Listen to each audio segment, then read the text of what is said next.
ദൈവനാമത്തിന് മഹത്വം ഉണ്ടാകട്ടെ. എല്ലാ പ്രിയപ്പെട്ടവരെയും സ്റ്റേ ബ്ലെസ്ഡ് എന്നുള്ള പ്രോഗ്രാമിലേക്ക് ഹാർദവമായി സ്വാഗതം ചെയ്യുന്നു. ഇന്ന് ചിന്തിക്കാൻ പോകുന്ന വചനം യെശയ്യാപ്രവചനം 40-ാം അധ്യായത്തിൻ്റെ 31-ാമത്തെ വാക്യമാണ്. എങ്കിലും യഹോവയെ കാത്തിരിക്കുന്നവർ ശക്തിയെ പുതുക്കും, അവർ കഴുകന്മാരെ പോലെ ചിറകടിച്ചു കയറും, അവർ തളർന്നു പോകാതെ ഓടുകയും ക്ഷീണിച്ചു പോകാതെ നടക്കുകയും ചെയ്യും. വളരെ സുപരിചിതമായ ഒരു വാക്യമാണ്.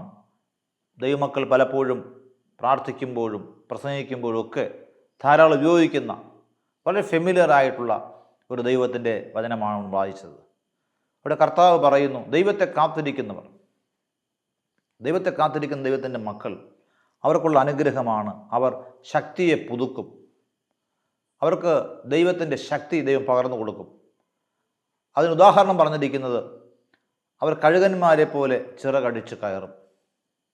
അപ്പോൾ ദൈവത്തെ കാത്തിരിക്കുന്ന ഒരു ദൈവത്തിൻ്റെ പൈതലിനെക്കുറിച്ച് കർത്താവ് അവരെ തുല്യം ചെയ്തിരിക്കുന്നത്, കർത്താവ് ഉദാഹരണം പറഞ്ഞിരിക്കുന്ന അല്ലെങ്കിൽ അവരെ താരതമ്യപ്പെടുത്തിയിരിക്കുന്നത് ഒരു കഴുകനുമായിട്ടാണ്. അവർ കഴുകന്മാരെ പോലെ ചിറകടിച്ച് അവർ കയറും, ചിറകടിച്ച് അവർ ഉയരും, അവർ തളർന്നു പോകാതെ ഓടുകയും ക്ഷീണിച്ചു പോകാതെ നടക്കുകയും ചെയ്യും. അപ്പോൾ അവർ പ്രതിസന്ധി വന്നാലും പ്രശ്നങ്ങൾ വന്നാലും കഷ്ടങ്ങൾ വന്നാലും ദൈവത്തെ കാത്തിരിക്കുന്ന ഒരു ദൈവത്തിൻ്റെ പൈതൽ ഒരിക്കലും തളർന്നു പോകുന്നില്ല, ക്ഷീണിച്ചു പോകുന്നില്ല. മറിച്ച് അവർക്ക് ഓടുവാനും അവർക്ക് നടക്കുവാനും അവർക്ക് പറക്കുവാനും ഒക്കെയുള്ള ശക്തി ദൈവം കൊടുക്കും. ഇവിടെ കർത്താവ് അവരെ ഒരു പക്ഷിയുമായിട്ട്, കഴുകനെന്ന് പറയുന്ന ഒരു പക്ഷിയോടാണ് കർത്താവ് ഉപമിച്ചിരിക്കുന്നത്. നമുക്കറിയാം, കഴുകൻ മാത്രമല്ല, നമ്മുടെ ഈ അന്തരീക്ഷത്തിൽ, ഈ പ്രകൃതിയിൽ മറ്റനേക പക്ഷികളുണ്ട്. പക്ഷേ അവയൊന്നും തന്നെ കർത്താവ് തൻ്റെ മക്കളുമായിട്ട് തുലനം ചെയ്യുന്നില്ല. ഇവിടെ കർത്താവ് തുലനം ചെയ്യുന്ന പക്ഷി കഴുകനാണ്. നമുക്കറിയാം, നമ്മുടെയൊക്കെ വീടുകളിലൊക്കെ വളർത്തുന്ന ഒരു ഇതാണ്, പക്ഷിയാണ് കോഴി എന്ന് പറയുന്നത്. എന്താണ് കോഴിയുടെ പ്രത്യേകത? അതിന് ഒരിക്കലും ഒരു ചിറകടിച്ച് പറന്നുയരാൻ കഴിയത്തില്ല. അത് പരിമിതമായ ഒരു കോമ്പൗണ്ടിൻ്റെ അകത്ത്, അടയ്ക്കപ്പെട്ട ഒരു മതിലിനകത്ത്, ഒരു ചുറ്റുവട്ടത്തിനകത്ത് മാത്രം ജീവിക്കുന്ന, അതിനകത്ത് മാത്രം വിഹരിക്കുന്ന ഒരു പക്ഷിയാണ്. അതിന് വലിയ സ്വപ്നങ്ങളില്ല, വലിയ പ്രതീക്ഷകളില്ല. അത് വൈകുന്നേരം ആകുമ്പോൾ കൂട്ടിൽ കയറുന്നു, രാവിലെ തുറന്നു വിടുന്നു. അത് എപ്പോഴും തറയിൽ നോക്കി, ഭൂമിയിലേക്ക് നോക്കി ആഹാരം കഴിക്കുന്നു. അതിന് ഉയരത്തിലേക്ക് നോക്കേണ്ട ഒരു ചിന്തയില്ല, അത് പറക്കേണ്ടതായ ഒരു ചിന്തയില്ല. പിന്നെ വല്ലപ്പോഴും ആരെങ്കിലും ഓട്ടിക്കുകയാണെങ്കിൽ ചിലപ്പോൾ ഒന്ന് പറക്കും. പക്ഷേ പറക്കുമ്പോൾ സമയത്ത് ഭയങ്കരമായിട്ട് പൊടിയൊക്കെ പറത്തി ഒരു ശബ്ദമൊക്കെ ഉണ്ടാക്കി പറക്കും. പക്ഷേ ഒരു 2, 3, 4 അടിക്കുള്ളിൽ ഉയരാൻ പറ്റത്തില്ല. അപ്പോൾ ദൈവം നമ്മുടെ മക്കളെക്കുറിച്ച് പറയുന്നത്, നമ്മളൊരു ഒരു ഒരു ഒരു കോഴിയുടെ അവസ്ഥ ജീവിക്കാൻ വേണ്ടിയല്ല. ഉയരത്തിലൊരു കാഴ്ചപ്പാടില്ലാതെ, ഒരു സ്വപ്നമില്ലാതെ, ഒരു ദർശനമില്ലാതെ, ദൈവത്തിൻ്റെ പ്ലാൻ അറിയാതെ ഒരു 4 ചുവരിനകത്ത്, ഒരു ഇട്ടാവട്ടം കോമ്പൗണ്ടിനകത്ത് ജീവിക്കുന്ന ഒരു പരിമിതമായ ഒരവസ്ഥയിൽ പോകാൻ വേണ്ടിയല്ല ദൈവം തൻ്റെ മക്കളെക്കുറിച്ച് ആഗ്രഹിക്കുന്നത്. ദൈവം പറയുന്നു, ഉയർന്നു പറക്കുന്ന, ചിറകടിച്ച് കയറുന്ന ഒരു കഴുകനെ പോലെ തൻ്റെ മക്കളെ, ഇന്ന് ഈ സന്ദേശം കേൾക്കുന്ന നിങ്ങളെ ഓരോരുത്തരെയും ദൈവത്തിന് നിങ്ങളെ അനുഗ്രഹിക്കുവാനും മാനിക്കുവാനുമുണ്ട്, നിങ്ങളെ ഉയർത്തുവാനുണ്ട്, നിങ്ങൾക്ക് ശക്തി പകരാനുണ്ട്. അതുകൊണ്ട് പ്രിയമുള്ളവരെ, നമ്മളെ ദൈവം വിളിച്ചിരിക്കുന്ന വിളി ഉന്നതമായ വിളിയാണ്. അപ്പോൾ വചനം പറയുന്നു, അതെ, ഒരു കഴുകനെപ്പോലെ ഉയർന്നു പറക്കുന്നതിന് പകരം നിങ്ങളെന്ന ഒരു കോഴിയെപ്പോലെ ഒരു അടയ്ക്കപ്പെട്ട അവസ്ഥയിൽ, ഒരു കൂട്ടിലടയ്ക്കപ്പെട്ട അവസ്ഥയിൽ, അതെ, കോഴിയുടെ പ്രത്യേകത എന്ന് പറഞ്ഞാൽ എന്തെങ്കിലും ഒരു കൊടുങ്കാറ്റോ അല്ലെങ്കിൽ എന്തെങ്കിലും ഒരു സ്റ്റോമോ അല്ലെങ്കിൽ എന്തെങ്കിലും ലൈറ്റ്നിങ് ഒക്കെ വരുന്ന സമയത്ത് വളരെ ഭയപ്പെടും. അത് ഭയപ്പെട്ട് ധൈര്യമില്ലാത്തൊരു പക്ഷിയാണ്. പെട്ടെന്ന് അത് നെർവസ് ആവും, പെട്ടെന്ന് അത് ഭയപ്പെട്ട് പെട്ടെന്ന് അത് കൂട്ടിലേക്ക് കയറാനായിട്ട് നോക്കും. വളരെ ഭയമുള്ള, പ്രതികൂലങ്ങളെ തരണം ചെയ്യാൻ കഴിയാത്ത ഒരു പക്ഷിയാണ് കോഴി എന്ന് പറയുന്നത്. അപ്പോൾ ഇന്ന് പറയുമ്പോഴവരെ, ഇന്നൊരു പക്ഷേ അനേക ദൈവമക്കൾ ഇന്നവർ ഒരു കോഴിയെപ്പോലെ, ചിക്കനെപ്പോലെ അവരായിരിക്കുന്നു. കാരണം അവർക്ക് ജീവിതത്തിലെല്ലാം അടയ്ക്കപ്പെട്ട അവസ്ഥയിലായിരിക്കുന്നു, പരിമിതമായ ഒരവസ്ഥ. അവർക്ക് ഉയരാൻ കഴിയുന്നില്ല, മുമ്പോട്ട് പോകാൻ കഴിയുന്നില്ല. അവർ ഈ ലോകത്തിലുള്ള നന്മകൾ മാത്രം നോക്കി, അല്ലെങ്കിൽ കോഴി നിലത്തിലുള്ള എന്തെങ്കിലും വോംസോ, എന്തെങ്കിലും പുഴുക്കളോ, എന്തെങ്കിലും ആഹാര പദാർത്ഥങ്ങളോ കൊത്തി നടക്കുന്നത് പോലെ ഈ ഭൂമിയിലുള്ള ജഡീകമായ കാര്യങ്ങൾ മാത്രം നോക്കിക്കൊണ്ട് ജീവിക്കുന്നതിന് വേണ്ടിയല്ല കർത്താവ് നമ്മളെ വിളിച്ചിരിക്കുന്നത്. കൊലോസ്യർ 3:1 പറയുന്നുണ്ട്, നിങ്ങൾ ഭൂമിയിലുള്ളതല്ല ഉയരത്തിലുള്ളത് തന്നെ ചിന്തിപ്പിൻ. അപ്പോൾ ഒരു സ്വർഗീയമായ ഒരു ദർശനത്തോടു കൂടി, ദൈവമായിട്ടൊരു ബന്ധത്തോടു കൂടി, കൂട്ടായ്മയോടുകൂടി, ഉന്നതമായ ഒരു ദർശനത്തോടെ, ഉന്നതമായ ഒരു സ്വപ്നത്തോടെ, ഉന്നതമായൊരു പ്രതീക്ഷയോടെ, ദൈവത്തിൽ ആശ്രയം വെച്ചുകൊണ്ട് ആയിരിക്കാൻ വേണ്ടിയാണ് ദൈവം നമ്മളെക്കുറിച്ച് ആഗ്രഹിക്കുന്നത്. വീണ്ടും നമ്മൾ കാണുന്നു വേറൊരു പക്ഷിയാണ് തത്ത എന്ന് പറയുന്നത്. ഇംഗ്ലീഷിൽ പാരറ്റ് എന്ന് പറയും. തത്തയുടെ പ്രത്യേകത എന്താണ്? തത്തയെന്ന് പറഞ്ഞു കഴിഞ്ഞാൽ അത് ഇമിറ്റേറ്റ് ചെയ്യും. നമ്മൾ പറയുന്ന കാര്യങ്ങൾ തിരിച്ചു പറയും. നമ്മളെ പേര് വിളിച്ചാൽ ആ പേര് തിരിച്ച് വിളിക്കും. പക്ഷേ ഈ വിളിക്കുന്ന തത്തയ്ക്ക് അറിയത്തില്ല എന്താണ് വിളിക്കുന്നതെന്ന്. കാരണം അത് ഹാർട്ടിൽ നിന്നല്ല വിളിക്കുന്നത്, അത് ബ്രെയിനിൽ നിന്നാണ് വിളിക്കുന്നത്. അതിൻ്റെ ബുദ്ധി കൊണ്ട് അത് തിരിച്ചു പറയുന്നു, പക്ഷേ അതിൻ്റെ ഹാർട്ടിനകത്ത് ഒന്നും അറിയത്തില്ല. ഇതുപോലെ അനേക ദൈവമക്കളായിരിക്കുന്നു. അവർ പള്ളിയിൽ പോകുന്നുണ്ടായിരിക്കാം, പ്രാർത്ഥിക്കുന്നുണ്ടായിരിക്കും, പക്ഷേ അവരുടെ ഹാർട്ടിനകത്ത് അവർക്കത് അറിയത്തില്ല. അവർ റിപ്പീറ്റ് ചെയ്യുന്നു. മറ്റുള്ളവർ കൈയടിക്കുന്നു, ഞാനും കൈയടിക്കുന്നു. മറ്റുള്ളവർ പ്രാർത്ഥിക്കുന്നു, ഞാനും പ്രാർത്ഥിക്കുന്നു. മറ്റുള്ളവർ പള്ളിയിൽ പോകുന്നു, ഞാനും പള്ളിയിൽ പോകുന്നു. അനുകരിക്കുന്ന ഒരു ക്രിസ്തീയ ജീവിതത്തിൽ അനേകരായിരിക്കുന്നു. ജസ്റ്റ് ഇമിറ്റേറ്റ് ചെയ്യുന്നു. അതിൻ്റെ അപ്പുറമായിട്ടൊന്നും അറിയത്തില്ല. അതിൻ്റെ അപ്പുറമായിട്ട് അവർക്ക് യാതൊരു വിധത്തിലുള്ള കാര്യങ്ങളുമില്ല. അവരൊരു ഹെഡ് നോളജിൽ പ്രവർത്തിക്കുന്നു, ഹാർട്ട് നോളജ് ഇല്ല. അവർ ശബ്ദം ഉണ്ടാക്കുന്നുണ്ട്, പക്ഷേ യാതൊരു പ്രവൃത്തിയുമില്ല. ഒരു തത്തയെ നമ്മൾ വിളിച്ച് നമ്മൾ റിപ്പീറ്റ് ചെയ്യുന്നതല്ലാതെ എന്തെങ്കിലും കാര്യങ്ങൾ പറഞ്ഞു കൊടുത്താൽ, തത്തയോട് അനുസരിക്കാൻ വേണ്ടി പറഞ്ഞാൽ തത്ത അതനുസരിക്കത്തില്ല, തത്തയ്ക്ക് അതറിയത്തില്ല. പക്ഷേ പറയുന്ന കാര്യങ്ങൾ മാത്രം തത്ത തിരിച്ചു പറയും. അപ്പോൾ ശബ്ദമുണ്ടാക്കും, നോയ്സ് ഉണ്ടാക്കും, പക്ഷേ യാതൊരു ആക്ഷനുമില്ല. ഇതുപോലെ അനേക ദൈവമക്കളായിരിക്കുന്നു. ഭയങ്കരമായി ശബ്ദമുണ്ടാക്കും, പക്ഷേ അവർ വചനം അനുസരിക്കത്തില്ല. കർത്താവിന് മഹത്വം ഉണ്ടാകട്ടെ. ആരോ ഇങ്ങനെ പറഞ്ഞു, ക്രിസ്ത്യാനികൾ ഈസ്റ്റർ ആഘോഷിക്കും, ഇഷ്ടം പോലെ അവർ ഈസ്റ്റർ എല്ലാ വർഷവും ആഘോഷിക്കും. അവർ അന്ന് ഒരുപാട് ക്രിസ്ത്യാനികൾ എന്ന് പറയുന്നവർ പോലും അന്ന് ഒരുപാട് മദ്യമൊക്കെ ഉപയോഗിച്ച് അവരാഘോഷിക്കും. പക്ഷേ ക്രിസ്തു പറഞ്ഞ വചനങ്ങൾ അവരനുസരിക്കുന്നില്ല. പ്രിയമുള്ളവരെ, അതുകൊണ്ട് ഒരു തത്തയെപ്പോലെ ജീവിക്കാൻ വേണ്ടിയല്ല കർത്താവ് നമ്മളെ വിളിച്ചിരിക്കുന്നത്. ഒരു കോഴിയെപ്പോലെ ഈ ഭൂമിയിലുള്ള നന്മകൾ മാത്രം ചകഞ്ഞുകൊണ്ട് ഉയരത്തിലേക്കുള്ള ബന്ധമില്ലാതെ, ഉയരത്തിലേക്ക് നോക്കാതിരിക്കുന്ന ഒരു കോഴിയെപ്പോലെ ജീവിക്കാൻ വേണ്ടിയല്ല. അനുകരിക്കുന്ന മാതൃകയുള്ള, അല്ലെങ്കിൽ റിപ്പീറ്റ് ചെയ്യുന്ന മാതൃകയുള്ള, അല്ലെങ്കിൽ പറയുന്നത് ഏറ്റുപറയുന്ന, ശബ്ദമുണ്ടാക്കുന്ന, അത് മാത്രം ചെയ്യുന്ന ഒരു തത്തയെപ്പോലെ ജീവിക്കാൻ വേണ്ടിയല്ല ദൈവം നമ്മളെ വിളിച്ചിരിക്കുന്നത്. നമ്മൾ മൂന്നാമത് വീണ്ടും കാണുന്നുണ്ട് ഒരു പക്ഷിയുണ്ട്, മയിലെന്ന് പറയുന്നൊരു പക്ഷിയുണ്ട്.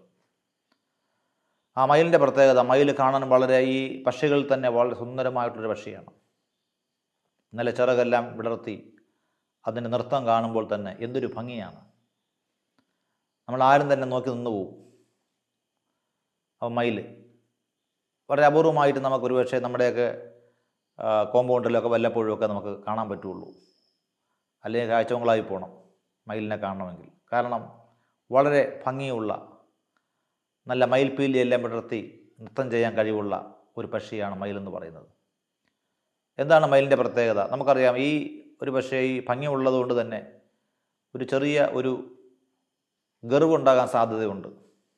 കാരണം എനിക്ക് മറ്റുള്ളവരെക്കാളും കൂടുതൽ സൗന്ദര്യമുണ്ട്, എനിക്ക് മറ്റുള്ളവരെക്കാൾ കൂടുതൽ പക്ഷികളിൽ തന്നെ ഞാൻ ഏറ്റവും ബ്യൂട്ടിഫുൾ ആയിട്ടുള്ള ഒരു പക്ഷിയാണ്. എനിക്ക് ചിറക് വിടർത്തി ആടുവാൻ, ഞാൻ ചിറക് വിടർത്തി ആടിക്കഴിഞ്ഞാൽ ആൾക്കാരെല്ലാം എന്നെ ശ്രദ്ധിക്കും, പിന്നെ ആരും മറ്റൊരു പക്ഷി ശ്രദ്ധിക്കത്തില്ല. അത്രയും എനിക്ക് ജനങ്ങളിൽ സ്വാധീനമുണ്ട്, അത്രയും എനിക്ക് ഭംഗിയുണ്ട്. ഇതുപോലെ ചില ദൈവമക്കളുണ്ട്, അവർ പള്ളിയിൽ പോകുന്നു, പക്ഷേ അവർ ഔട്ട്വേർഡ് അപ്പിയറൻസ്, അവരുടെ പുറമേ ഉള്ള കാര്യങ്ങൾക്ക് വേണ്ടി വളരെ ശ്രദ്ധാലുക്കളാണ്. അവരുടെ ആത്മീകമായ അഭിവൃദ്ധിക്ക് പകരം ആത്മീകമായിട്ടുള്ള ദൈവമായിട്ടുള്ള കൂട്ടായ്മയ്ക്കോ അല്ലെങ്കിൽ പ്രാർത്ഥനാ ജീവിതത്തിനോ അല്ലെങ്കിൽ വിശുദ്ധ ജീവിതത്തിനോ പ്രാധാന്യം കൊടുക്കുന്നതിന് പകരം അവർ അവരുടെ ഫിസിക്കൽ അപ്പിയറൻസിന് കൂടുതലായിട്ട് പ്രാധാന്യം കൊടുക്കുന്നു.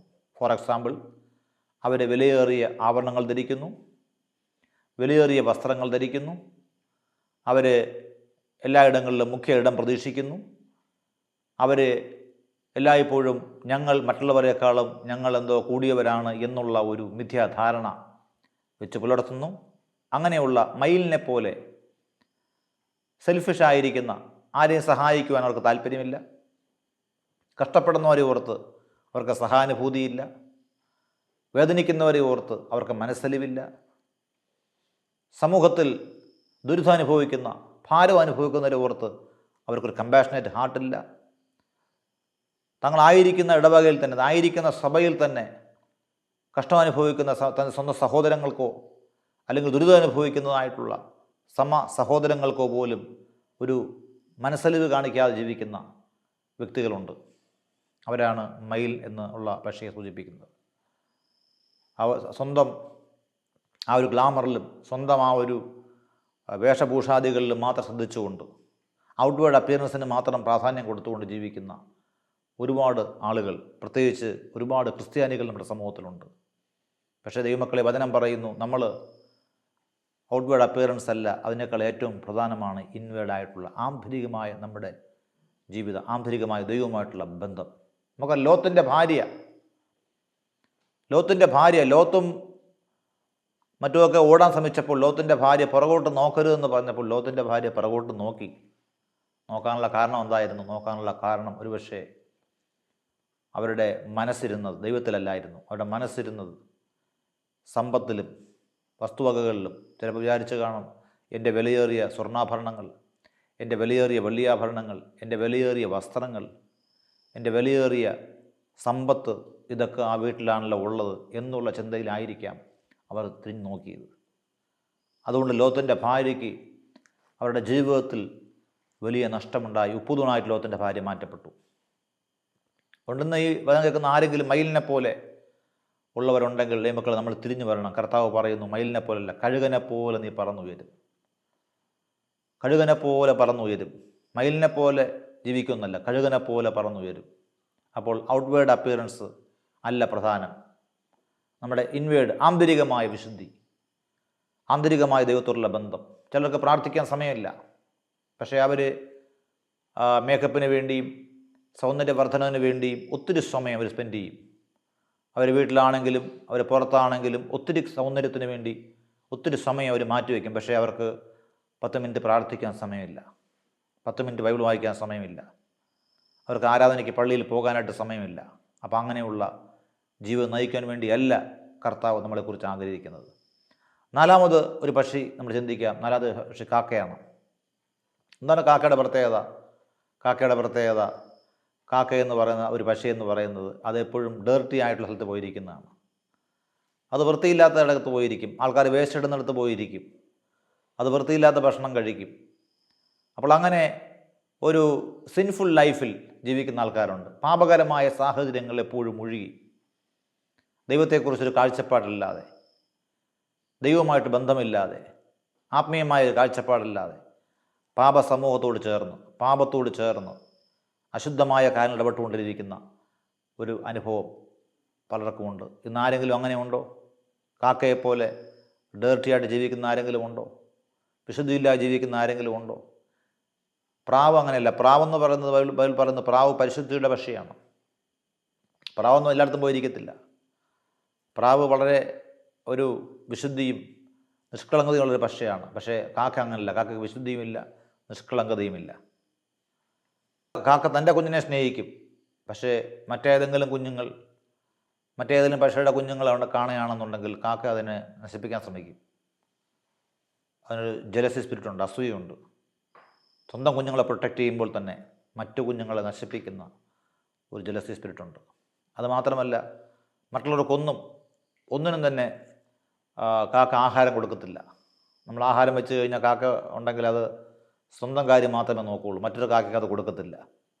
അപ്പോൾ സെൽഫിഷായിട്ടുള്ള ആൾക്കാരുണ്ട്, സ്വാർത്ഥ ചിന്താഗതിയുള്ളവർ, മറ്റുള്ളവരെയും കൂടെ നശിപ്പിക്കാൻ ആഗ്രഹിക്കുന്ന, മറ്റുള്ളവരെ നന്നാകാൻ പാടില്ല. കൂട്ടായ്മയ്ക്ക് പോകുന്നുണ്ടായിരിക്കാം, പള്ളിയിൽ എങ്കിലും മറ്റുള്ളവരുടെ നന്മ ആഗ്രഹിക്കാതെ അവരെ എങ്ങനെ നശിപ്പിക്കുക, അവർക്കുള്ളൂടെ എങ്ങനെ എനിക്ക് അപഹരിക്കുക എന്ന് ചിന്തിക്കുന്ന ആൾക്കാരുണ്ട്. നമുക്കത് അനുകരണമായ മാതൃകയല്ല പ്രിയമുള്ളവരെ. ഒരിക്കലും കാക്ക നമുക്ക് അനുകരിക്കാൻ കഴിയുന്ന ഒരു പക്ഷിയല്ല. ദൈവത്തിൻ്റെ വചനം പറയുന്നു, യഹോവയെ കാത്തിരിക്കുന്നവർ ശക്തിയെ പുതുക്കും, അവർ കഴുകന്മാരെ പോലെ ചിറകടിച്ച് പറന്നുയരും. അപ്പോൾ മറ്റുള്ള സഭകൾ നശിക്കണം, ഞാൻ ആയിരിക്കുന്ന സഭ മാത്രം വളരണം എന്ന് ചിന്തിക്കുന്ന ആൾക്കാരുണ്ട്. അതൊരിക്കലും ക്രിസ്തുവിൻ്റെ മനസ്സല്ല. മറ്റുള്ളവരെല്ലാം നശിക്കണം, ഞാൻ മാത്രം നന്നാവണം, എൻ്റെ കുടുംബം മാത്രം നന്നാവണം, എൻ്റെ പള്ളി മാത്രമേ ഇവിടെ ഉണ്ടാകാവൂ, ഇങ്ങനെയൊക്കെയുള്ള ചിന്തകൾ ഒരിക്കലും ദൈവത്തിൻ്റെ ഉള്ളതല്ല. അതെല്ലാം പൈശാചികമാണ്. അതെല്ലാം ദൈവത്തിന് വിരുദ്ധമായ കാരണങ്ങളാണ്. അപ്പോൾ ഇന്ന് നമ്മൾ കോഴിയെപ്പോലെ ആകരുത്, തത്തയെപ്പോലെ ആകരുത്, മയിലിനെ പോലെ ആകരുത്, നമ്മൾ കാക്കയെപ്പോലെ ആകരുത്. നമ്മൾ, കർത്താവ് പറയുന്നു, കഴുകനെ പോലെ നമ്മൾ പറന്നുയരണം. എന്താണ് കഴുകൻ്റെ പ്രത്യേകത? ചില കാര്യങ്ങൾ നമുക്ക് ചിന്തിക്കാം. കഴുകൻ്റെ പ്രത്യേകത സങ്കീർത്തനം 103:5 അവിടെ പറയുന്നു, നിൻ്റെ യൗവനം കഴുകനെ പോലെ പുതുകി വരത്തക്കവണ്ണം അവൻ നിൻ്റെ വായ്ക്ക് നന്മ കൊണ്ട് തൃപ്തി വരുത്തുന്നു. ദൈവത്തിൻ്റെ വചനം പറയുന്നു, കഴുകൻ എന്ന് പറയുന്നത് ഒരു കഴുകനെ പോലെ പുതുകി വരത്തക്കവണ്ണം. അപ്പോൾ അവിടെയും നമ്മൾ കാണുന്നുണ്ട് കഴുകൻ്റെ പ്രത്യേകത. നിൻ്റെ കഴുകൻ യൗവനം പുതുക്കുന്ന ഒരു പക്ഷിയാണ്. അത് വാർദ്ധക്യമായാലും വീണ്ടും ചിറകുകളെല്ലാം കൊഴിച്ച് പുതിയ ചിറകുകൾ പ്രാപിക്കുന്ന, യൗവനം പുതുക്കി വരത്തക്കവണ്ണം വീണ്ടും വീണ്ടും യൗവനത്തെ വീണ്ടും പുതുക്കുന്ന, ശക്തിയെ പുതുക്കുന്ന ഒരു പക്ഷിയാണ്. അത് കാത്തിരുന്ന് ശക്തിയെ പുതുക്കുന്നത് പോലെ ദൈവമക്കളായ നമ്മൾ നമ്മുടെ ജീവിതത്തിൽ നമ്മുടെ ആത്മീയമായ കരുത്ത് വർദ്ധിപ്പിക്കണം, നമ്മുടെ വിശ്വാസം വർദ്ധിപ്പിക്കണം. നമ്മൾ ക്ഷീണിച്ചു പോകാൻ വേണ്ടിയല്ല. ഇന്ന് ആരെങ്കിലും തകർന്നിരിക്കുന്നുണ്ടെങ്കിൽ, ഭാരപ്പെട്ടിരിക്കുന്നുണ്ടെങ്കിൽ ക്ഷീണിച്ചു പോകാനുള്ള കഴുകനെ പോലെ നമ്മൾ വീണ്ടും തൂവലുകൾ പൊഴിച്ച് പുതിയ തൂവലുകൾ പ്രാപിക്കുന്നത് പോലെ നമ്മളും പുതിയ ശക്തി പ്രാപിച്ചുകൊണ്ട് മുന്നേറുവാനായിട്ട് കർത്താവ് നമ്മോട് ആഹ്വാനം ചെയ്യുകയാണ്. ഇയ്യോബിൻ്റെ പുസ്തകം 39 അധ്യായം 27-28 വാക്യങ്ങളിൽ കഴുകനെക്കുറിച്ച് വായിക്കുന്നുണ്ട്. നിൻ്റെ കൽപ്പനയ്ക്കോ കഴുകൻ മേലോട്ട് പറക്കുകയും ഉയരത്തിൽ കൂടുവെക്കുകയും ചെയ്യുന്നത്, അത് പാറയിൽ കുടിയേറി രാപ്പാർക്കുന്നു, പാറ മുകളിലും ദുർഗത്തിലും തന്നെ. ഉയരത്തിൽ കൂടുവയ്ക്കുന്ന ഒരു പക്ഷിയാണ്. വളരെ ഉയർന്ന ഭാഗത്ത് മാത്രമേ കഴുകൻ കൂടുവയ്ക്കത്തുള്ളൂ. അതുമാത്രമല്ല, ഇവിടെ പറഞ്ഞിരിക്കുന്നു പാറപ്പുറത്ത്, അത് പാറയിൽ കുടിയേറി രാപ്പാർക്കുന്നു. അത് തൻ്റെ വീട് വയ്ക്കുന്നത്, തൻ്റെ ഫൗണ്ടേഷനായിട്ട്, അടിസ്ഥാനമായിട്ട് അതിൻ്റെ വീട് പണിയുന്നത് ഒരു പാറപ്പുറത്താണ്. പ്രിയമുള്ളവരെ, സങ്കീർത്തനക്കാരൻ പറയുന്നു, 62-ാം സങ്കീർത്തനത്തിൻ്റെ 1-2 വാക്യങ്ങൾ പറയുന്നു, എൻ്റെ ഉള്ളം ദൈവത്തെ നോക്കി മൗനമായിരിക്കുന്നു, എൻ്റെ രക്ഷ അവങ്കിൽ നിന്ന് വരുന്നു, അവൻ തന്നെ എൻ്റെ പാറയും എൻ്റെ രക്ഷയുമാകുന്നു, എൻ്റെ ഗോപുരവും അവൻ തന്നെ, ഞാൻ ഏറെ കുലുങ്ങുകയില്ല. കർത്താവിൻ്റെ പാറയാകുന്നു. കഴുകൻ പാറയിൽ തൻ്റെ കൂട് വയ്ക്കുന്നത് പോലെ ദൈവമക്കളായ നമ്മളെക്കുറിച്ച് കർത്താവ് പറയുന്നു, നമ്മുടെ അടിസ്ഥാനം പാറയാകുന്ന ക്രിസ്തു, പാറയാകുന്ന ക്രിസ്തുവിൽ അടിസ്ഥാനപ്പെട്ട് ജീവിക്കാനായിട്ട് നമ്മളെക്കുറിച്ച് കർത്താവ് ആഗ്രഹിക്കുന്നു. കഴുകൻ്റെ പ്രത്യേകത, അതിൻ്റെ അടിസ്ഥാനം ശക്തമാണ്, അതിൻ്റെ ഫൗണ്ടേഷൻ ശക്തമാണ്, അത് കൂടുവയ്ക്കുന്നത് പാറപ്പുറത്താണ്. ഇതുപോലെ നമ്മുടെ ജീവിതത്തിലും ക്രിസ്തുവാകുന്ന പാറയിൽ കൂടുവയ്ക്കുവാൻ, ക്രിസ്തുവാകുന്ന പാറയിൽ വിശ്വാസം പടുത്തുയർത്തുവാൻ ദൈവം നമ്മളെക്കുറിച്ച് ആഗ്രഹിക്കുന്നു. 2, കഴുകൻ്റെ പ്രത്യേകത, അത് ഒറ്റയ്ക്കുള്ള, പലപ്പോഴും ഒറ്റയ്ക്ക് അത് ആയിരിക്കുന്നു. അത് കോഴികളെപ്പോലെ ഒരുമിച്ച് ഒരു കൂട്ടിനകത്ത് കയറി കിടക്കുന്ന ഒരു പക്ഷിയല്ല, മറിച്ച് ഒറ്റയ്ക്കിരിക്കാൻ ആഗ്രഹിക്കുന്നു. ഇതുപോലെ ദൈവം നമ്മളെക്കുറിച്ച് ആഗ്രഹിക്കുന്നത് നമുക്കും ഒറ്റയ്ക്കൊരു പ്രാർത്ഥനാ ജീവിതം ഉണ്ടായിരിക്കണം. കഴുകൻ ഇരിക്കുന്നത് പോലെ ഒറ്റയ്ക്കിരുന്ന് അതിൻ്റെ സമയം അത് വേർതിരിക്കുന്നത് പോലെ നമ്മളും ദൈവത്തോട് പ്രാർത്ഥനയിൽ വേർതിരിക്കുവാൻ, ദൈവത്തിൻ്റെ ശബ്ദം കേൾക്കുവാൻ ഒറ്റയ്ക്ക് ആയിരിക്കുന്ന ഒരു പ്രാർത്ഥന ജീവിതത്തിൽ കൂടി നമുക്ക് ആവശ്യമാണെന്ന് വചനം പഠിപ്പിക്കുന്നു. 3, കഴുകൻ അതിന് പറക്കുവാനായിട്ട് എപ്പോഴും കാറ്റിൻ്റെ സഹായം വേണം. കാറ്റ് കഴുകനെ പറക്കുവാൻ സഹായിക്കുന്നു. കാറ്റില്ലാത്തൊരു ജീവിതം കഴുകന് ദുഷ്കരമാണ്. ഇതുപോലെ നമുക്ക്, വിശ്വാസരായ നമുക്ക് ഒരു കാറ്റിൻ്റെ സഹായമുണ്ട്. ആ കാറ്റിൻ്റെ പേരാണ് പരിശുദ്ധാത്മാവ്. നമ്മളെ ഉയർന്ന് പറക്കുവാൻ സഹായിക്കുന്ന, പ്രതിസന്ധികൾ അതിജീവിക്കാൻ സഹായിക്കുന്ന, വെല്ലുവിളികൾ വരുമ്പോൾ, പ്രശ്നങ്ങൾ വരുമ്പോൾ, പ്രയാസങ്ങൾ വരുമ്പോൾ കുലുങ്ങിപ്പോകാതെ, തളർന്നു പോകാതെ അതിനെ അതിജീവിക്കുവാനായിട്ട് ഒരു കഴുകൻ എങ്ങനെയാണ് കാറ്റ് സഹായിക്കുന്നത്, ഇതുപോലെ ഒരു വിശ്വാസിക്ക്, ഒരു ദൈവത്തിൻ്റെ പൈതലിന് പരിശുദ്ധാത്മാവിൻ്റെ സഹായം ആവശ്യമായിരിക്കുന്നു. പരിശുദ്ധാത്മാവ് നമ്മളെ സഹായിക്കും, ശക്തീകരിക്കും, ബലപ്പെടുത്തും. 3-ാമത്തെ കാര്യം, നമുക്ക് പരിശുദ്ധാത്മാവിൻ്റെ ശക്തി ആവശ്യമായിരിക്കുന്നു, സഹായം ആവശ്യമായിരിക്കുന്നു, നടത്തിപ്പ് ആവശ്യമായിരിക്കുന്നു, ആശ്വാസം ആവശ്യമായിരിക്കുന്നു, ബലം ആവശ്യമായിരിക്കുന്നു, സാന്നിധ്യം നമുക്ക് ആവശ്യമായിരിക്കുന്നു. നാലാമത്തെ പ്രത്യേകത, കഴുകൻ മറ്റ് പക്ഷികളെ പോലെയല്ല. ഒരു മിന്നലോ ഒരു സ്റ്റോമോ കാണുമ്പോൾ, കൊടുങ്കാറ്റോ കാണുമ്പോൾ കോഴികളെല്ലാം ഓടി ഒളിക്കും. പക്ഷേ കഴുകൻ അങ്ങനെയല്ല. കഴുകൻ അതിനെ സധൈര്യം നേരിടും. വെല്ലുവിളി വരുമ്പോൾ, പ്രശ്നങ്ങൾ വരുമ്പോൾ ഓടി ഒളിക്കത്തില്ല. അതിനെ നേരിട്ട്, ഒരുപക്ഷെ കൊടുങ്കാറ്റ് കടിക്കുകയാണെങ്കിൽ കഴുകൻ്റെ പ്രത്യേകത, കഴുകൻ ആ കൊടുങ്കാറ്റിൻ്റെ മുകളിൽ ഉയർന്ന് പറക്കും. കൊടുങ്കാറ്റിനെ അതിജീവിച്ചുകൊണ്ട് അതിൻ്റെ മുകളിൽ പറന്ന് താഴേക്ക് നോക്കി കൊടുങ്കാറ്റിനെ നോക്കിയിട്ട് ചിരിക്കുന്ന, അല്ലെങ്കിൽ അതിനെ നോക്കി സന്തോഷിക്കുന്ന ഒരു സ്വഭാവം.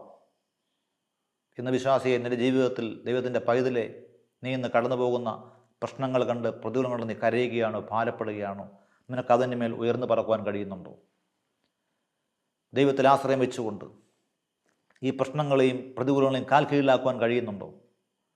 കഴുകന് അസാധാരണമായൊരു ധൈര്യം, അസാധാരണമായ ഒരു ശക്തി വെളിപ്പെടുന്ന, ഭയമില്ലാത്ത, കൊടുങ്കാറ്റിനെ അതിജീവിക്കുന്ന, വിശ്വാസത്തോടുകൂടി തൂവലുകൾ വിരിച്ച് വിശ്വാസത്തോടുകൂടി ആ കാറ്റിനെ അതൊരു രഥമായി കൊണ്ട് ഉയർന്ന് പറക്കുവാൻ കഴിയുന്ന ഒരു പക്ഷിയാണ് കഴുകൻ. ഇന്ന് നിൻ്റെ ജീവിതത്തിൽ വിശ്വാസത്തെ കൈമുതലായിക്കൊണ്ട് നിനക്ക് പ്രതിസന്ധികളെ ഒരു തേര് പോലെ ആക്കി, വെല്ലുവിളികളെ, പ്രതികൂലമായ കാറ്റിനെ ഒരു തേരായിക്കൊണ്ട് ഉയർന്നു പറക്കുവാൻ കഴിയുന്നുണ്ടെങ്കിൽ കർത്താവ് നിന്നെക്കുറിച്ച് ആഗ്രഹിക്കുന്നു. കഴുകനെ പോലെ ഉയർന്നു പറക്കണം, വെല്ലുവിളികളെ അതിജീവിക്കണം, പ്രശ്നങ്ങളെ അതിജീവിക്കണം, ചലഞ്ചിനെ അതിജീവിക്കണം. അപ്രകാരം ധൈര്യത്തോടെ മുന്നോട്ട് പോകാനായിട്ട് കർത്താവ് ആഗ്രഹിക്കുന്നു. അടുത്ത പ്രത്യേകത, കഴുകൻ്റെ പ്രത്യേകത, അഞ്ചാമത്തെ പ്രത്യേകത, അത് എല്ലാവരുമായിട്ട് കൂടണം പോകത്തില്ല. അതിൻ്റെ ഫ്രണ്ട്സ് എന്ന് പറയുന്നത്, കഴുകൻ്റെ ഫ്രണ്ട്സ് എന്ന് പറയുന്നത് കഴുകൻ തന്നെയാണ്. കഴുകൻ കോഴിയുമായിട്ട്, അല്ലെങ്കിൽ തത്തയുമായിട്ട്, അല്ലെങ്കിൽ കാക്കയുമായിട്ട്, അല്ലെങ്കിൽ ഒരുപക്ഷെ മയിലുമായിട്ടൊന്നും കൂടണം പോകത്തില്ല. അതിൻ്റെ സെയിം കൈൻഡ് വ്യക്തികളുമായിട്ട് മാത്രമേ അസോസിയേറ്റ് ചെയ്യത്തുള്ളൂ. ഇതുപോലെ അഞ്ചാമത് നമുക്കുണ്ടാകേണ്ട ഒരു ഗുണമെന്ന് പറയുന്നത്, നമ്മൾ ദൈവമക്കളായ നമ്മൾ അവിശ്വാസികളുമായി ഇണയില്ലപ്പണ കൂടരുത് എന്ന് വചനം പഠിപ്പിക്കുന്നു. നമ്മൾ കൂട്ടുകൂടുന്നത്, നമ്മൾ സഹകരിക്കുന്നത്, ദൈവത്തിൻ്റെ വചനം പറയുന്നു നമ്മൾ ദൈവമക്കളുമായിട്ട് സഹകരിക്കണം എന്ന് പറയുമ്പോൾ, നിനക്ക് പ്രാർത്ഥനയിൽ വർദ്ധിച്ചു വരണമെങ്കിൽ പ്രാർത്ഥിക്കുന്നവരോട് നീ കൂട്ടുകൂടണം. നിനക്ക് ആത്മീയമായിട്ട് വളരണമെങ്കിൽ ആത്മീയമുള്ളവരുമായിട്ട് നീ കൂട്ടുകൂടണം. നിനക്ക് ജീവിതത്തിൽ ഉയരണമെങ്കിൽ നിനക്ക് സ്വപ്നമുള്ള വ്യക്തികളുമായിട്ട് നീ കൂട്ടുകൂടണം. ഞാൻ സ്റ്റോറി കേട്ടിട്ടുണ്ട്. ഒരിക്കൽ ഒരു കർഷകൻ ഒരു കഴുകൻ്റെ മുട്ട കിട്ടിയപ്പോൾ അത് തൻ്റെ കോഴികളുടെ മുട്ടയുടെ കൂടെ അതിട്ടു. തള്ളക്കോഴി അടയിരുന്നു. അങ്ങനെ വിരിഞ്ഞ കൂട്ടത്തിൽ ഈ കഴുകൻ്റെ ഈ മുട്ടയും വിരിഞ്ഞു. ഒരു കഴുകൻ കുഞ്ഞ് പുറത്തു വന്നു. ആദ്യമൊന്നും അറിഞ്ഞില്ല. പക്ഷേ ആ കഴുകൻ കുഞ്ഞും കോഴിക്കുഞ്ഞൊക്കെ വളർന്നു വന്നപ്പോൾ ആ കഴുകൻ കുഞ്ഞിൻ്റെ വ്യത്യാസം മനസ്സിലായി. ഞാൻ ഇവരെ പോലെയല്ല നടക്കുന്നത്, ഞാൻ ഇവരെ പോലെയല്ല ജീവിക്കുന്നത്, എന്തോ എനിക്കൊരു വ്യത്യാസമുണ്ട്. അങ്ങനെ പലപ്പോഴും അതിൻ്റെ ഉള്ളിൽ എന്തോ എനിക്കൊരു പ്രത്യേകതയുണ്ടല്ലോ, ഞാൻ ഇവിടെ അല്ലല്ലോ വസിക്കേണ്ടത്, ഞാൻ ഇവരുടെ കൂടെ അല്ലല്ലോ ജീവിക്കേണ്ടത്, എനിക്കെന്തുകൊണ്ടാണ് ഇവരെക്കാളും പൊക്കവും ഇവരെക്കാളും വീതിയുള്ള നീളമുള്ള ചിറകുകളൊക്കെ വന്നിരിക്കുന്നു. പലപ്പോഴും ഞാൻ മുകളിലോട്ട് നോക്കുന്നു, കോഴികൾ താഴോട്ട് നോക്കുന്നു. അങ്ങനെ പല വ്യത്യാസങ്ങൾ അനുഭവിച്ചുകൊണ്ട് ഉള്ളിൻ്റെ ഉള്ളിൽ ചോദ്യങ്ങളുമായിട്ട് ഒരു ജയിലിനകത്ത് വസിക്കുന്നത് പോലെ ഇട്ടാവട്ട ഒരു വീട്ടിനകത്ത് അല്ലെങ്കിൽ ഒരു കോമ്പൗണ്ടിനകത്ത് ജീവിക്കുന്ന അവസ്ഥയിൽ വളരെ ഭാരത്തോടുകൂടിയ കഴുകുഞ്ഞായിരുന്നു. അങ്ങനെ ഇരിക്കുമ്പോൾ ഒരു ദിവസം ഭയങ്കരമായ ഒരു കൊടുങ്കാറ്റും ഭയങ്കരമായ ഒരു മഴയൊക്കെ പെയ്ത് ഭയങ്കരമായ ഒരു ഇടി വെട്ടാൻ തുടങ്ങി. ആ സമയത്തേക്ക് അതിൻ്റെ ചിറകൊക്കെ വലുതായി കഴിഞ്ഞു. പെട്ടെന്ന് ഇതെല്ലാം കണ്ട് കോഴിക്കുഞ്ഞുങ്ങളെല്ലാം പേടിച്ച്, കോഴികളെല്ലാം അതെല്ലാം വളർന്ന കോഴികളായിട്ട് അതെല്ലാം പേടിച്ചതെല്ലാം അതിൻ്റെ കൂട്ടിലേക്ക് കയറാൻ തുടങ്ങി. പക്ഷേ ഈ കഴുകൻ കുറച്ച് വലുതായി, ചിറകൊക്കെ വലുതായിരിക്കുക. പക്ഷേ ഈ കഴുകന് പറക്കാൻ അറിയത്തില്ല. ചിറകൊക്കെ വളർന്നിട്ടുണ്ട്, ചിറകൊക്കെ മടക്കി വച്ചിരിക്കുകയാണ്. അപ്പോൾ ഈ ഒരു സാഹചര്യത്തിൽ പെട്ടെന്ന് ഈ കഴുകൻ മുകളിലേക്ക് നോക്കിയപ്പോൾ ആകാശം കാർമേഘം കൊണ്ട് മൂടിയിരിക്കുന്നെങ്കിലും മഴയൊക്കെ പെയ്യുന്നുണ്ടെങ്കിലും തന്നെപ്പോലെ കഴുകന്മാർ ആ ആകാശത്തിൽ വട്ടമിട്ട് പറന്ന് സന്തോഷിക്കുന്നത് ഈ കഴുകൻ കണ്ടു. തനിക്ക് മനസ്സിലായി, ഞാനിവിടെ ഈ കോഴിക്കൂട്ടിനകത്ത് അടക്കേണ്ട ഒരു വ്യക്തിയല്ല, ഞാനിവിടെ ഈ കോഴിക്കുഞ്ഞുങ്ങളുടെ കൂടെ ജീവിക്കേണ്ട ഒരു വ്യക്തിയല്ല, ഞാനിവിടെ ഈ ഭൂമിയിൽ കൊത്തി താഴേക്ക് നോക്കി കൊത്തി ജീവിക്കേണ്ട ഒരു വ്യക്തിയല്ല. മറിച്ച് ഉയരത്തിൽ എൻ്റെ സ്നേഹിതന്മാർ, എന്നെപ്പോലുള്ള കഴുകന്മാർ ഉയർന്നു പറക്കുന്നു. അങ്ങനെ ഈ കാറ്റത്ത് ഭയങ്കരമായ കാറ്റ് വീശുന്നുണ്ട്. ഈ കഴുകന് തോന്നി എൻ്റെ ചിറകൊന്ന് വിരിക്കണം. അങ്ങനെ അത് തൻ്റെ ചിറകുകൾ സ്ട്രെച്ച് ചെയ്തു, അത് വിരിച്ചു. അത് വിരിച്ചപ്പോഴത്തേക്ക് പ്രിയമുള്ളവരെ ഈ കഴുകൻ ഉയർന്ന് പറക്കാൻ തുടങ്ങി. അത് ഉയർന്ന് പറന്ന് പറന്ന് പറന്ന് തന്നെ പോലുള്ള കഴുകന്മാരൊത്ത്, തൻ്റെ കൂട്ടുകാരോടൊത്ത് അത് വാനവിരുവിൽ ആകാശത്ത് പറന്ന് ഈ കാറ്റിനെയും ഈ പേമാരി അതിജീവിച്ചുകൊണ്ട് അതിൻ്റെ മുകളിൽ പറന്നുകൊണ്ട് അത് വിഹരിക്കാനിടയായി. ഇന്നൊരു പക്ഷേ എൻ്റെ ഈ സന്ദേശം കേൾക്കുന്ന നിങ്ങൾ ഈ കഴുകനെപ്പോലെ ആയിരിക്കാം. നിങ്ങളൊരു പക്ഷേ നിങ്ങളുടെ ജീവിതത്തിൽ ദൈവത്തിൻ്റെ വലിയൊരു വിളി ഉണ്ടായിരിക്കാം. നിങ്ങൾ റോങ് പ്ലേസിലായിരിക്കുന്നു. നിങ്ങൾ വളരെയധികം ക്ഷീണിച്ചിരിക്കുന്നു. നിങ്ങൾക്ക് ഉയരുവാൻ കഴിയുന്നില്ലായിരിക്കാം. നിങ്ങളുടെ സാഹചര്യങ്ങളെല്ലാം പ്രതികൂലമായിരിക്കാം. പക്ഷേ ഈ കഴുകൻ കുഞ്ഞിനെ ഉയർത്തിയ ആ ഒരു ദൈവം ഇന്ന് നിങ്ങളെയും നിങ്ങളുടെ അവസ്ഥകളിൽ നിന്നും പുറത്തു കൊണ്ടുവരുവാൻ, നിങ്ങളുടെ മേലുള്ള ദൈവത്തിൻ്റെ പരവുമായ പദ്ധതിയിലേക്ക് നിങ്ങളെ കൊണ്ടുവരുവാനായിട്ട് കർത്താവ് ശക്തനാണ്. കർത്താവ് നിങ്ങളെ പുറത്തു കൊണ്ടുവരാൻ ആഗ്രഹിക്കുന്നു. ആരെങ്കിലും വേദനിക്കുന്നുണ്ടോ? കർത്താവെ, ഞാൻ ഇന്ന് റോങ് പ്ലേസിലായിരിക്കുന്നു. കർത്താവെ, ഞാൻ ഇന്ന് കോഴികളുടെ കൂടെ ജീവിക്കുന്നു. ഞാൻ കഴുകനാണ്, ഞാൻ കഴുകൻ്റെ കുഞ്ഞാണ്. കർത്താവെ, എന്നെ സഹായിക്കണമേ, രക്ഷിക്കണമേ. നിശ്ചയമായി ഈ ദൈവം നിങ്ങളെ ഇവിടെ നിന്ന് രക്ഷിക്കും, നിങ്ങളെ പുറത്തു കൊണ്ടുവരും. നിങ്ങൾ കഴുകനെപ്പോലെ ഉയർന്നു പറക്കും. വചനം പറയുന്നു, അവിശ്വാസികളുമായി ഡോണ്ട് യോക്ക് വിത്ത് അൺബിലീവേഴ്സ്. ഇണയില്ലാപ്പണം നീ കൂടരുത്. അതുകൊണ്ട് പ്രിയമുള്ളവരെ, ഒരു വിവാഹത്തിൻ്റെ സമയം വരുമ്പോൾ, ഒരു മാരേജിൻ്റെ സമയം വരുമ്പോൾ, സെയിം ഫെയ്ത്തിലുള്ള, നിൻ്റെ അതേ വിശ്വാസത്തിലുള്ള, നിൻ്റെ അതേ മൂല്യങ്ങൾ പിന്തുടരുന്ന, നല്ല ആത്മീയതയുള്ള, നല്ല ദൈവഭയമുള്ള കുടുംബങ്ങളിൽ നിന്നും നിങ്ങൾ വിവാഹം കഴിക്കുന്നുവെങ്കിൽ അത് ഏറ്റവും അനുഗ്രഹമായിരിക്കും. നിങ്ങൾ ബിസിനസ് ചെയ്യുമ്പോൾ പ്രാർത്ഥിക്കുന്ന ദൈവാനുഗ്രഹമുള്ള ഒരു വ്യക്തിയുമായിട്ട് ചേർന്ന് നിങ്ങൾ ബിസിനസ് ചെയ്താൽ ആ ബിസിനസ് അനുഗ്രഹമായിരിക്കും. അങ്ങനെ ഒരു നല്ല ആത്മീയമായ കാഴ്ചപ്പാടുള്ള വ്യക്തികളുമായി, നല്ല സ്വഭാവമുള്ള വ്യക്തികളുമായിട്ട് കൂട്ടുകൂടുവാനും സഹകരിക്കുവാനും കർത്താവ് നമ്മളെക്കുറിച്ച് ആഗ്രഹിക്കുന്നു. പ്രിയമുള്ളവരെ, ദൈവത്തിൻ്റെ വചനം പഠിപ്പിക്കുന്നു. യെശയ്യാപ്രവചനം 40-ാം അധ്യായത്തിൻ്റെ 31-ാമത്തെ വാക്യത്തിൽ നമ്മൾ വായിച്ചു, യഹോവയെ കാത്തിരിക്കുന്നവർ ശക്തിയെ പുതുക്കും. അവർ കഴുകന്മാരെ പോലെ ചിറകടിച്ച് കയറും. അവർ ക്ഷീണിച്ചു പോകാതെ ഓടുകയും തളർന്നു പോകാതെ നടക്കുകയും ചെയ്യും. ഇന്ന് നിങ്ങൾ ക്ഷീണിച്ചിരിക്കുകയാണോ? നിങ്ങൾ തളർന്നിരിക്കുകയാണോ? ഒരു കഴുകനെപ്പോലെ ശക്തി പ്രാപിച്ചുകൊണ്ട്, പുതുക്കം പ്രാപിച്ചുകൊണ്ട് മുന്നേറുവാൻ ദൈവമായ കർത്താവ് നിങ്ങളെ ഓരോരുത്തരെയും അനുഗ്രഹിക്കുമാറാകട്ടെ.